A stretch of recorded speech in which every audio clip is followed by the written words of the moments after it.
দেখুন, বাংলাদেশে বিদ্বেষের বিষ ছড়িয়ে গিয়েছে। আরে বিশ্ব মঞ্চে মুখ পুড়ছে ইউনূস সরকারের। আর এবার তো ঘরের মাটিতেই ইউনূস বিরোধী স্লোগান, চট্টগ্রাম এবং ঢাকায় ইউনূস বিরোধী স্লোগান। তাহলে কি ফের শেখ হাসিনা ফিরছেন নিজের ভিটেতে?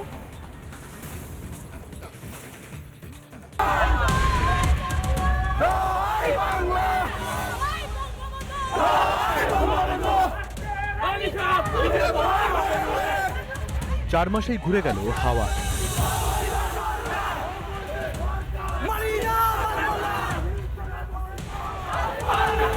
ইউনূসের অন্তর্বর্তী সরকার বাংলাদেশে আসতেই শুরু হয় হিন্দুদের ওপর টানা অত্যাচার। প্রতি মুহূর্তে ভারতের বিরুদ্ধে বিষোদ্গার। বিশ্বজুড়ে প্রতিবাদের পরও শোধরানোর নাম নেই কট্টরপন্থীদের।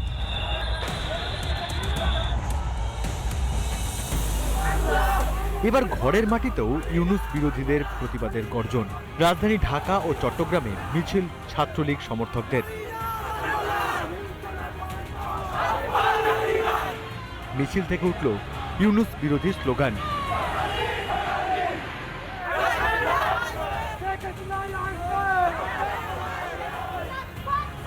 একই সঙ্গে শেখ হাসিনার সমর্থনে উঠল জোরালো কণ্ঠস্বর।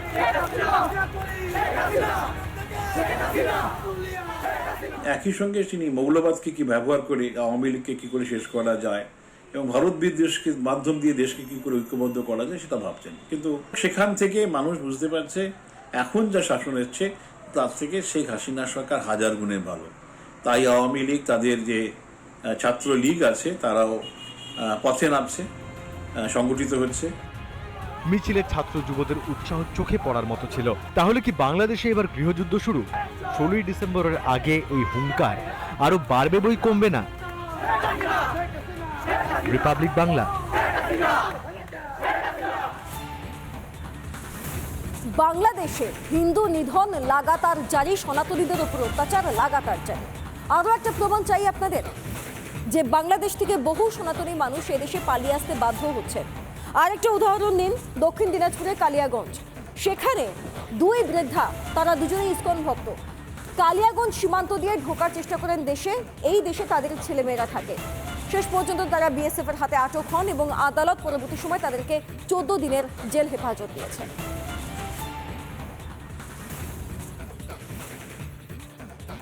হিন্দুত্ববাদীদের বিরুদ্ধে, ব্রাহ্মণ্যবাদী তাগুতি শক্তির বিরুদ্ধে গাজওয়াতুল হিন্দের দামামা বেজে গেছে।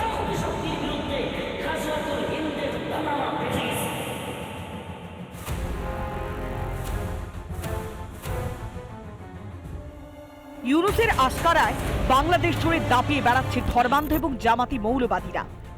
নির্বিচারে হিন্দু নিধন, হিন্দুদের ঘরবাড়ি পুড়িয়ে দেয়া থেকে দোকানপাট লুট।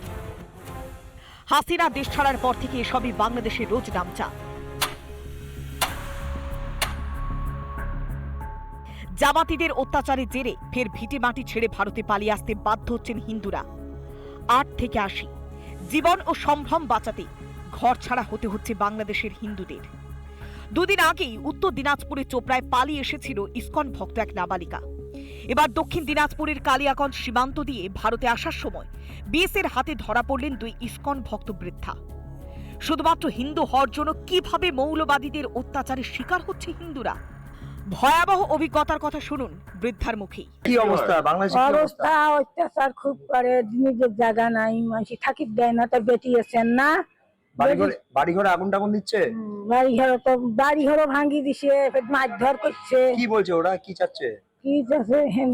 হিন্দুক দেখি পাচ্ছে না, আপনাদেরকে হিন্দুদেরকে দেখতে পাচ্ছে না, মারধর করছে, সেই জন্য চলে এসেছেন ভারতে। বেটিয়েছেন। দুই মহিলার সন্তানরা থাকেন ভারতেই। শেষ বয়সে ভারতে আশ্রয় পাক মা কাতর আর্জি পালিয়ে আসা বৃদ্ধার ছেলের। তথাপি যেন বাংলাদেশের আর অত্যাচার আমাকে চোখে না দেখতে হয়, না শুনতে হয়, আমাকে যেন আমি না যেন বাংলাদেশে আমি আর মানে যেতে হয়, আমাকে এইখানেই রাখো, যে কোনোভাবেই হোক, না হলে আমাকে গুলি করে মেরে দাও। আমার মা এটাই বারবার বলতেছে। আর আমারও শেষ ইচ্ছা, মায়ের শেষ সময়টা যেন আমি আমার কাছে পেয়ে আমার কাছ থেকে যেন মা বিদায় নিতে পারে। দুই মহিলাকে 14 দিনের পুলিশ হেফাজতে পাঠিয়েছে রায়গঞ্জ আদালত। কালিয়াগঞ্জ পুলিশ অ্যারেস্ট করে পাঠিয়েছিল। তো যেহেতু বাংলাদেশি মহিলা ওদের জামিনের জন্য আবেদন করেছিল, আমরা বিরোধিতা করি। তাতে দুপক্ষের শুনানির পরে 14 দিন পরে ওদের 14 দিনের জন্য জেল হেফাজত দিয়েছে। 1947-1971 দশকের পর দশক ধরে ওপারে অত্যাচারিত হয়ে এসেছে হিন্দুরা। পরিস্থিতি যাই হোক না কেন, ভিটে মাটি সব ছেড়ে পালাতে বাধ্য হতে হয়েছে বাঙালি হিন্দুদের। বিশ্বের হিন্দুদের নিরাপদ আশ্রয়স্থল একমাত্র ভারত। এখনো কি ভারতবর্ষকে হিন্দু রাষ্ট্র ঘোষণার সময় আসেনি? রিপাবলিক বাংলা। এদিকে বাংলাদেশে হিন্দু বিদ্বেষের তো নতুন নজির তৈরি করা হচ্ছে। যে হোটেলগুলিতে গো মাংস বিক্রি করা হয় না বাংলাদেশে, সেই হোটেলগুলির বিরুদ্ধে এবার ফতোয়া জারি কট্টরপন্থী ধর্মান্তরের। সেখানে পরিষ্কার বলা হচ্ছে যে গো মাংস যদি কোনো হোটেলে বিক্রি করা না হয় তাহলে সেই হোটেল নাকি বন্ধ করে দেওয়া হবে। দেখুন, গরু কারো মা নয়, গোস্ত রাখতে নাই কোনো ভয়। গরুর গোস্ত রাখতেই হবে, নইলে হোটেল বন্ধ হবে।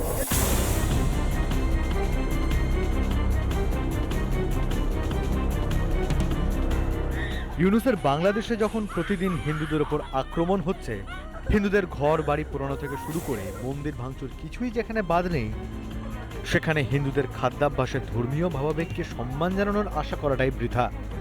ইসকন ও ভারতের বিরুদ্ধে লাগাতার বিষোদ্গারের পর এবার বাংলাদেশে নো বিফ হোটেলগুলির বিরুদ্ধে ফতোয়া জারি করল মৌলবাদীরা। রান্না করা গোমাংস না বিক্রি করলে হোটেল বন্ধের হুঁশিয়ারি জামাতি কট্টরপন্থীদের। আমার দেশে সব হোটেলে গরুর গোস্ত রাখা বাধ্যতামূলক। গরুর গোস্ত রাখতেই হবে। যে সমস্ত হোটেলে গরুর গোস্ত থাকবে না, সেগুলো হচ্ছে ওই ভারতের দালাল। নিজেকে ধর্মনিরপেক্ষ প্রমাণ করতে কখনো মন্দিরে গিয়েছেন ইউনূস, কখনো আবার সর্বধর্মের প্রতিনিধিদের নিয়ে বৈঠকের নাটকও করেছেন। অথচ ইউনূসপন্থীরাই যখন হিন্দু বিদ্বেষ ছড়াতে ব্যস্ত, তখন চোখে খুলি কানে তুলো গুজে রয়েছেন মোহাম্মদ ইউনূস। তো আমি যেই হোটেলে গরুর মাংস রাখে না, আমি সেই হোটেলে ভাত খাই না। এত চুলকানি কেন? হ্যাঁ, এটা তো এখনো বাংলাদেশে আছে, ভারতের অঙ্গরাজ্য হয়নি। যদি কোনোদিন হয় সেদিন এটা কইরো। এদিকে প্রতিনিয়ত হিন্দুদের উৎখাত করতে সব রকমের ব্যবস্থা করছে মৌলবাদী কট্টরপন্থীরা।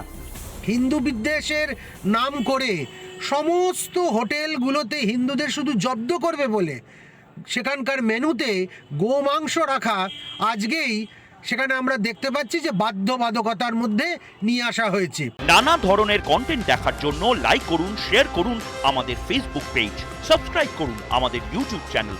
পাশাপাশি অন্যান্য ব্রেকিং নিউজের জন্য অবশ্যই চোখ রাখুন রিপাবলিক বাংলায়।